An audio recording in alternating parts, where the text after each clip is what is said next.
Okay, सो मैंने बीच में समझा दिया, लेकिन कुछ प्रॉब्लम हुआ था टेक्निकली, तो मैं उसको वापस रिपीट करता हूँ। आई फेज को तीन सब फेज में, इंटरफेस को तीन सब फेज में हम लोग डिवाइड करेंगे, G1 phase, S phase and G2 phase. ठीक है, तो तीन फेसिस हैं, तीन सब फेसिस।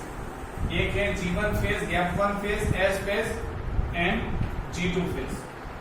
ठीक है, अब G1 फेज में क्या होगा, ये प्रिपरेटरी फेज है, तो रेस्टिंग फेज से क्या होगा, आरएनए, प्रोटीन, ऑर्गेनेलिज सब सिंथेसिस होगा। ठीक है, जरूरत पड़ने पर, क्योंकि आपको पता है बंटवारा हो रहा है दो सेल का, तो एक सेल को जिंदा रहने के लिए फॉर एग्जांपल 50 माइटोकॉन्ड्रिया चाहिए, तो अब दो सेल बनेंगे, तो 50 थे तो और 50 बनाने पड़ेंगे, तो ऑर्गेनेलिज वहां पे डबल होगी, सारी ऑर्गेनेलिज, एक नहीं, सिर्फ माइटोकॉन्ड्रिया नहीं, एवरीथिंग। प्रोटीन की जरूरत पड़ेगी, आरएनए की जरूरत पड़ेगी, तो इन सारी चीजों का सिंथेसिस G1 F1 फेज में होता है। ठीक है, एस फेज सिंथेटिक फेज नाम है। सिंथेटिक फेज क्यों नाम दिया है, क्योंकि डीएनए का सिंथेसिस होता है। सिंथेटिक मतलब डीएनए का रेप्लिकेशन होता है। DNA replication is the process in which DNA का जेरॉक्स कॉपी छपेगा।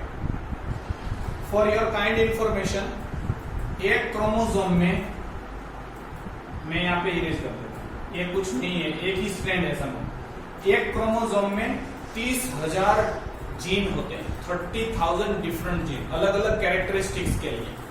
ठीक है, तो आप सोच सकते हैं आपकी बॉडी में 30,000 कैरेक्टरिस्टिक्स है, सबके लिए जीन है, तो एक एक कॉपी होती है। ठीक है,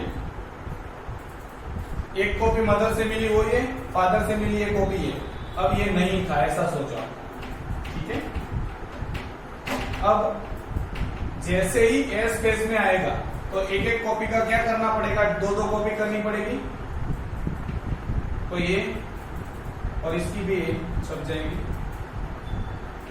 और यहाँ पे इसकी, मतलब यहाँ पे डुप्लीकेशन ऑफ डीएनए होता है। डीएनए मतलब जीन, जीन का दो, क्योंकि दो सेल करने वाले हैं एक में से, तो सबके लिए डीएनए कॉपी चाहिए।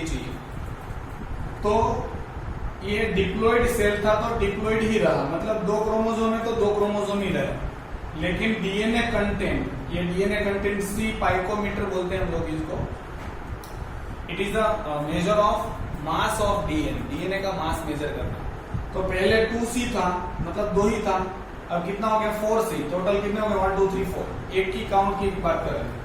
ठीक है, C इज जैसे टेम्परेचर मेजर करने के लिए सेल्सियस, डिग्री सेल्सियस होता है वैसे। ठीक है, तो यहां हम लोग देखें कि डीएनए रेप्लिकेशन हुआ, रेप्लिकेशन मतलब दो कॉपी छप गई।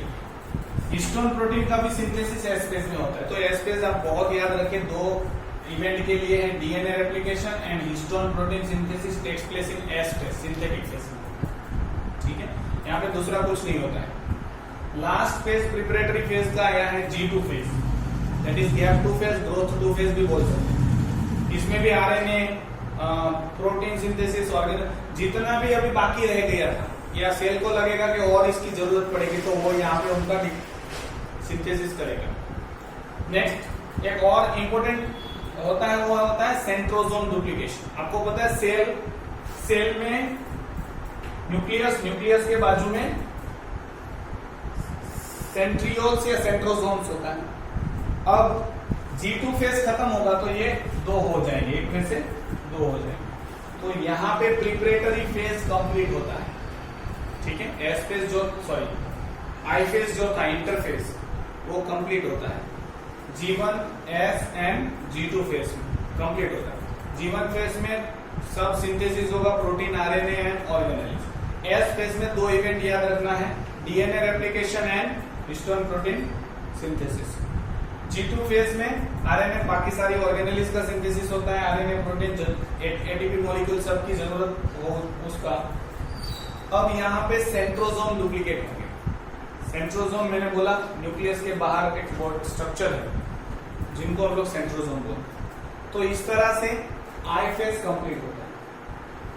अब यहाँ पे डू यू नो में लिखा है लीवर सेल साल में एक या दो बार डिवाइड होता है, या 1-2 साल में एक बार डिवाइड होता है। 9 सेल एक बार बन गए एम्ब्रियो में मदर की बॉडी में, फिर नए नहीं आते, अगर टूट जाए तो भी नहीं। स्किन सेल कंटिन्यूअसली जाते रहते, ये भी हम लोगों ने पढ़ा।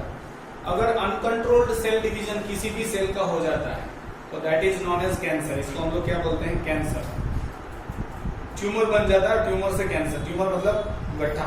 Cell cycle stop permanently at some places and temporary at the other places, while in some places it can carry on till needed. मैंने इसका एग्जांपल दिया कि सेल साइकिल स्टॉप हो गई इन सारे सेल के लिए, लेकिन फ्रैक्चर हुआ था तो क्या हुआ? यहाँ के सेल वापस डिवाइड, जरूरत पड़ी। लेकिन 9 सेल में हमेशा के लिए सेल साइकिल बंद हो जाती है, क्योंकि नए सेल बनाने ही नहीं है। एम्ब्रियोनिक लाइफ में आपको मदर की बॉडी में जितने सेल मिलते हैं उतने ही मतलब उतने ही आपको मिले रहेंगे, उससे ज्यादा एक भी सेल नया नहीं आएगा। ठीक है। उसके बाद जो टाइप्स ऑफ सेल साइकिल है, इनके बाद हम लोग टाइप्स ऑफ सेल साइकिल पढ़ेंगे। तो 3 टाइप की है, मेनली 2 टाइप, तो वो हम लोग पढ़ लेते हैं। एक है मियोसिस, एक है माइटोसिस।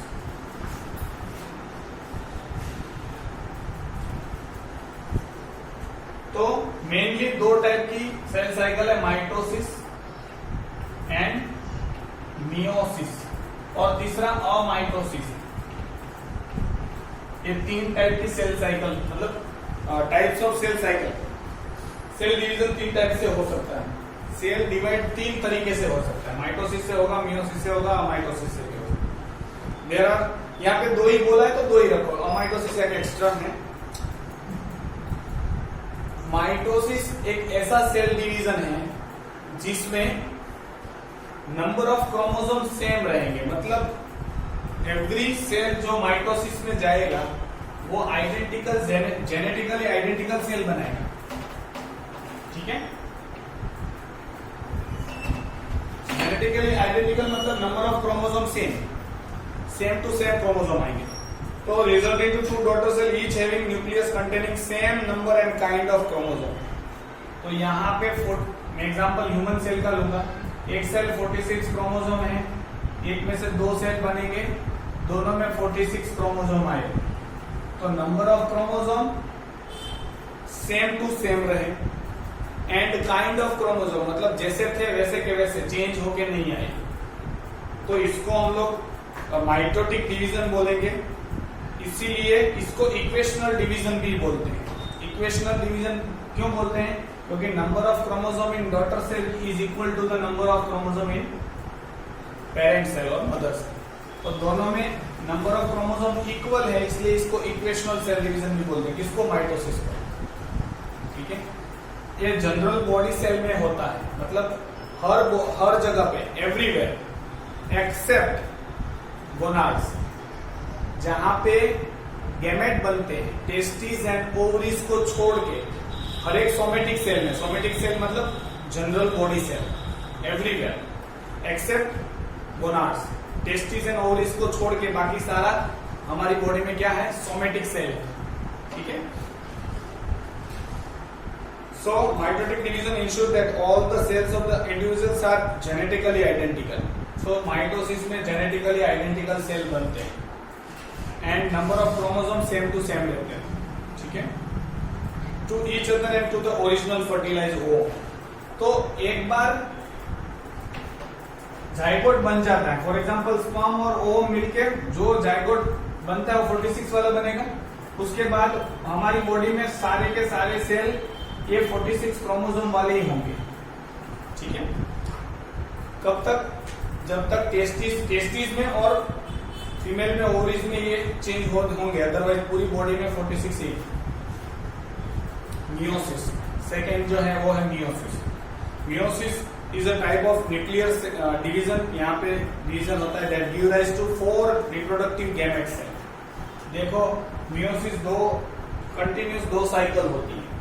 पहली साइकिल ही रिडक्शनल है, तो मियोसिस में जैसे ही सेल एंटर होगा तो पहला डिवीजन ये 23 हो जाएगा, ये 23 हो जाएगा, मतलब आधा हो गया। अब वापस ये आइडेंटिकल ये माइटोसिस जैसा दूसरा मियोसिस होगा, मतलब आफ्टर 1 मियोसिस, मतलब एक बार मियोसिस में 2 2 बार डिवीजन होता है। तो पहले ही हैप्लॉइड हो गए, हैप्लॉइड, डिप्लॉइड और हैप्लॉइड 2 टर्मिनोलॉजी आती है, वो आपको पता होगी। डिप्लॉइड मतलब 2 सेट ऑफ क्रोमोसोम, एक सेट मदर से मिलता है, एक सेट फादर से मिलता है, दोनों का कॉम्बिनेशन 2 सेट हो गए तो डिप्लॉइड सेट। वापस यहाँ पे 23 पेयर्स की 23 जोड़ी, उसमें से एक सेट यहाँ पे है, एक सेट यहाँ पे है। अब इसके पास कितने सेट है? 1, इसलिए इसको हैप्लॉइड बोलते हैं।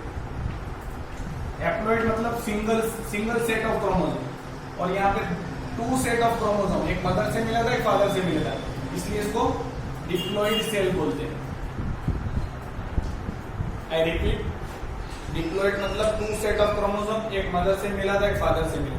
उसके बाद हमारी बॉडी उसी जाइगोट से बनी है, तो पूरी बॉडी डिप्लॉइड है, एक्सेप्ट जब स्पर्म या ओवम बनेंगे तो वो हैप्लॉइड होंगे। तो एक में से 4 बनेंगे, वो हैप्लॉइड बनेंगे, ठीक है। इसीलिए मियोसिस को रिडक्शनल सेल डिवीजन बोलते हैं, ठीक है, और माइटोसिस को इक्वेशनल सेल डिवीजन बोलते हैं।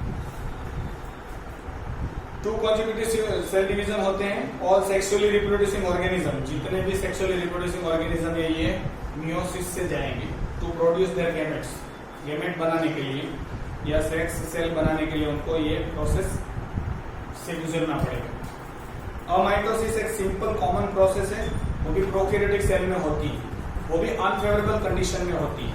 यहाँ पे क्या होगा कि एक सेल है, उनका न्यूक्लियस डिवाइड होगा 2 में, फिर 4 में, फिर 6 में, फिर 8 में, और उसके आजू बाजू में एक प्रोटीन शीट कवरिंग हो जाता है। फिर न्यूक्लियस बहुत बार डिवाइड हो गया, अब क्या होगा, सबका साइटोकाइनेसिस भी होगा। तो मतलब एक सेल बना, 2, 3, ये तो बहुत सारे सेल एक साथ बन जाते हैं। तो अनफेवरेबल कंडीशन में ये लोग ऐसा करते हैं। फिर फेवरेबल कंडीशन आ जाती है तो ये टूट जाता है, और यहाँ से ये सारे रिलीज हो जाते हैं, ठीक है। यहाँ पे पहले न्यूक्लियस का डिवीजन होगा और मतलब सिर्फ कैरियोकाइनेसिस, न्यूक्लियर फ्री कैरियोकाइनेसिस होगा, मतलब न्यूक्लियस ही डिवाइड होगा, साइटोप्लाज्म नहीं होगा। फिर जब फेवरेबल कंडीशन आने की तैयारी होगी तब साइटोप्लाज्म भी डिवाइड होगा, और फिर सब एक साथ लिबरेट होते हैं। तो ये स्पेसिफिकली प्रोकैरियोटिक सेल में होता है, ठीक है। तो यहाँ तक हम लोग रोकते हैं। माइटोसिस जो प्रोसेस है उनको अगले वीडियो में हम लोग देखेंगे। तब तक के लिए धन्यवाद and have a nice day. Thank you.